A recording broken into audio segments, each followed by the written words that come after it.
Welcome to Monday, February 24th. We are the Good Doctors of Abbey Research on the road currently while we're filming. You might notice a different background. You might not pay attention to our background at all. But either way, wherever we are, we're still the Good Doctors. I'm Dr. Erin. I'm Dr. Kristen.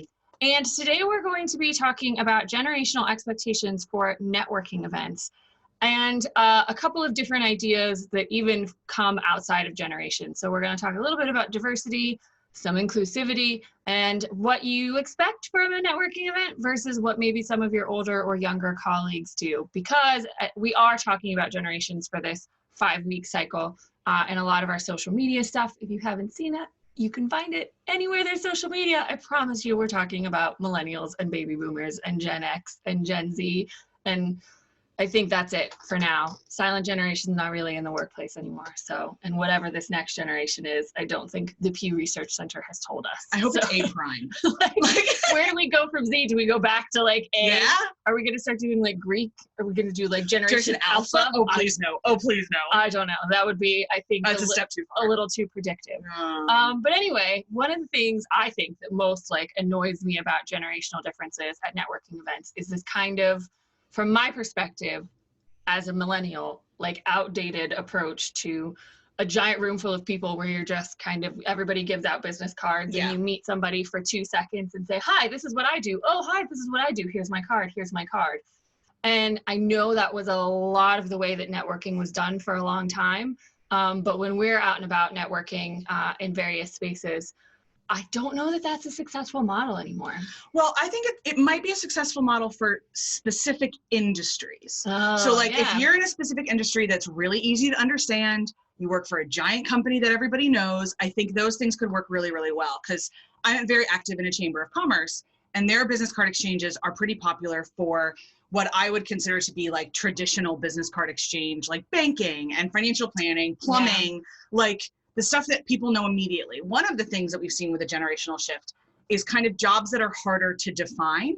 That's very true. And so like nobody knows what culture consultant means, or nobody knows what— Trust us, we've been explaining it.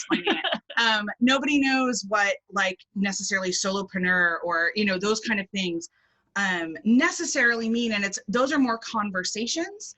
Also, as the shift to business is more relationship-based than brand-based, I think somewhat business card exchanges are only probably half as effective as they could be.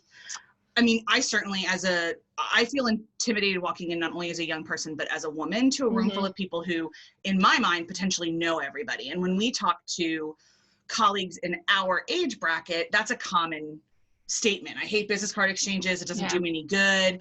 It's just standing around. We have friends with chronic pain and accessibility issues. They can't go to business card exchanges. Right. And business card exchanges too, like, or traditional networking events, you know, can happen in spaces or during times when people who have other limitations on their time might not be able to make it.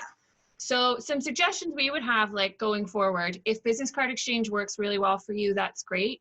But think about the space that you're having it in, what the accessibility is like, whether there's mixed seating and standing, whether you might want to consider organizing it around a theme or having groups to have small discussions, because as an introvert, I find a room full of people really intimidating for a different reason, because I'm very bad at small talk and being confident enough to just interject myself. But I work really well in smaller groups where there's a focused discussion around, you know, what do you think about business card exchanges?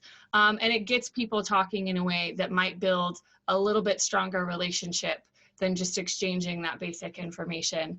And also think about the time that you're hosting it, and maybe people who are caring for children or caring for elderly people, or who might have a second job, aren't going to be able to make all of the evening ones. So maybe you have a bit of both, or you change the time up each month that you do the networking event, just so you try and include as many people as possible. Make sure your location is on a bus line. If you are in an area with public transit, please make sure it is. Yeah. If you're out in the suburbs and there is no public transit, you know, maybe for especially younger generations, organize ride sharing options, or tell them, you know, this is the perfect address for Uber. We've already priced it. This is how much it's going to cost to get you here. Yeah. Things like that are really, if you go the extra step, it can be a richer experience for everyone involved. because we were at an event just last night that was on the outskirts of the city that we are in, would have been a very, very long public transit ride for anyone should they choose to come that way, but almost everybody drove. And I think there was people that could have been missing from that room because it would have taken them too long, or they wouldn't have been able to get access to it. So it's little things like that that maybe if you're of an older generation or even a very younger generation and your perspectives differ, you want to try and be as inclusive as possible when considering just how many different kinds of people you could have in your networking space. Absolutely. That's it for now. We hope you have a fantastic week, and we'll see you on Wednesday. Bye. Bye.